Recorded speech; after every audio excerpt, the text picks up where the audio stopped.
right, so we are back with Lisa Waters in the lay. Wait. Blah, blah, blah, blah. Easy for you to say. I know. Must be halfway through the show montage. Or you got heat stress. I'm not sure.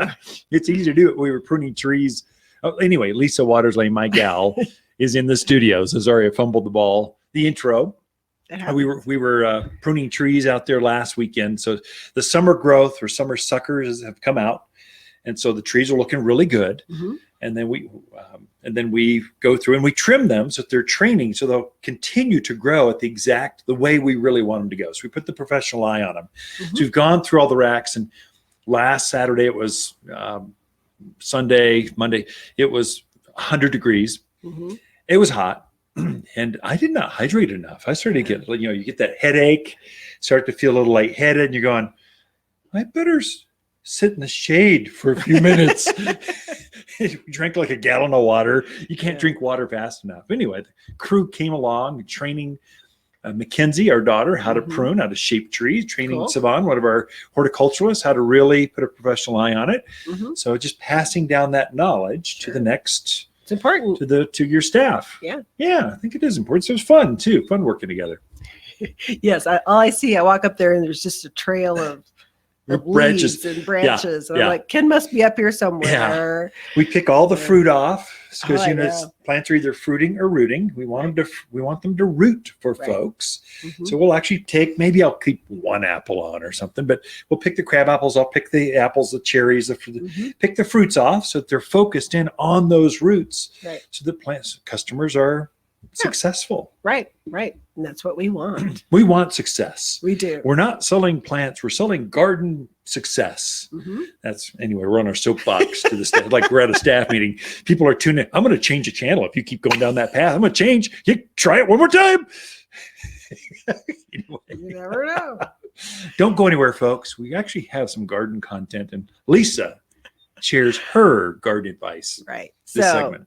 Yes. So this segment, I want to talk about those trees and shrubs that really just shine this time of year. Oh, yeah. They're in bloom. They look beautiful. And, a lot of that spring stuff that did look so pretty has kind of lost its luster. They're just green blobs in the yard. Yeah, boring. Till fall, they'll be great fall color. Sure. But there's some things that just really love the heat, and they're just glorious in the heat. So one of the trees I'm seeing around town right now I think they're the prettiest I've seen them in a long time, is the Desert Willows. Oh, yeah, sure. Oh, my goodness. I thought you were going to say smoke bush. So. Well, that's one of them, too. No, but the Desert Willows are just really going crazy blooming right now and just look fabulous.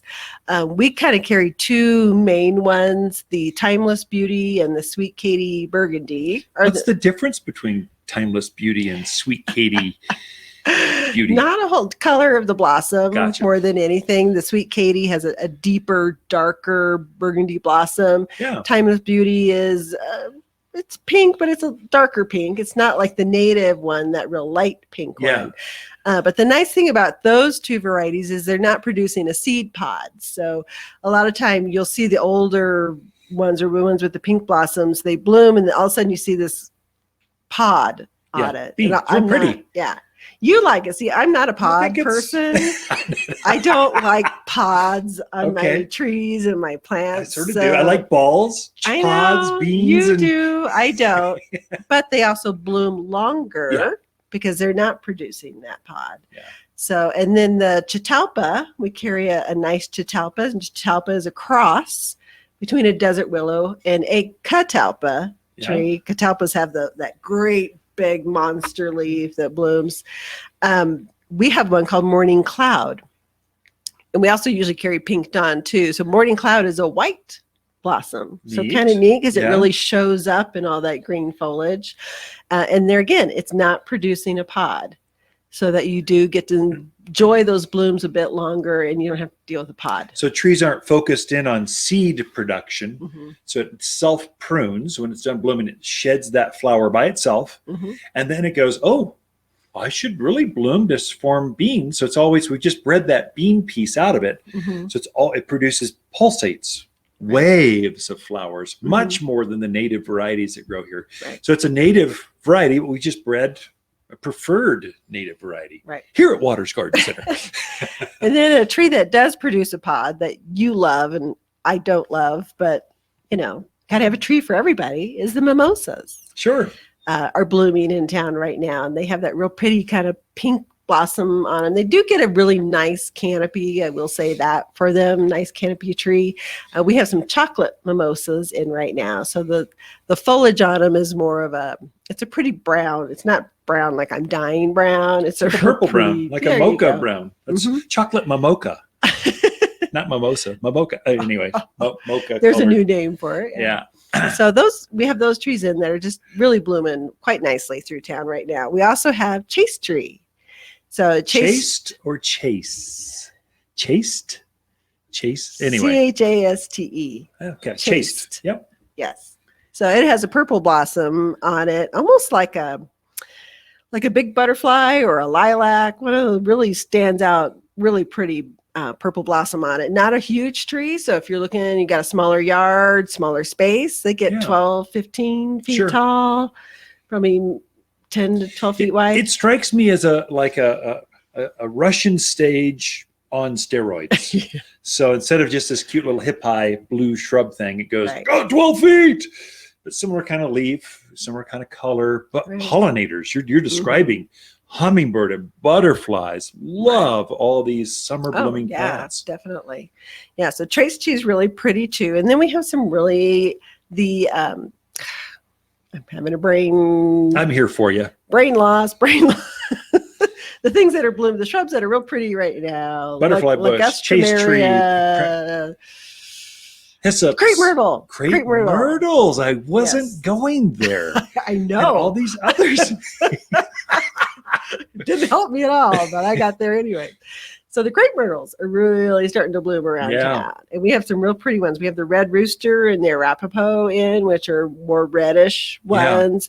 Really pretty. We have, I don't know if it's a new variety or new to us. It's called Double Feature. Oh, that is new. And it's actually a re-blooming Crepe Myrtle. Cool. That's unusual. So a lot of times the Crepe Myrtles bloom and they have that real pretty bright blossom. And then they put like a little pod. Little ball. Seed pod. You're anti-pod today.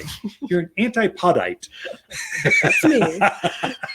But this one doesn't produce that. So it blooms again. And it's kind of a red color as well. Yeah. But there's Rhapsody in pink if you want a bright pink one. There's Zuni, which is lavender. There's a white one, which I forget. Is there purple in that too? Is there purple? Oh yeah, there's purple. Anyway, I can't remember all the names because literally we have a lot of Crepe Myrtles. Myrtles. This is a time they like to be planted when it's hot out. They want to be when it's 110 out. They'd be even happier. So they're happy in the summer. All these guys, they are gals. Or do they have a? I don't know. Yeah. We'll let that one go. So the other things that are blooming around town right now are Rose of Sharon. So the Hibiscus, Rose of Sharon, they're again kind of a multitude of colors. Too many almost. Like the heat, like the sun. So there's white ones with dark pink centers. There's purple. There's doubles.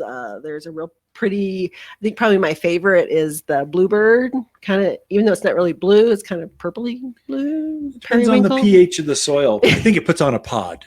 No, it doesn't. Well, actually, it doesn't. No. I was trying to think when they're done blooming, but you're right. You're the garden guy.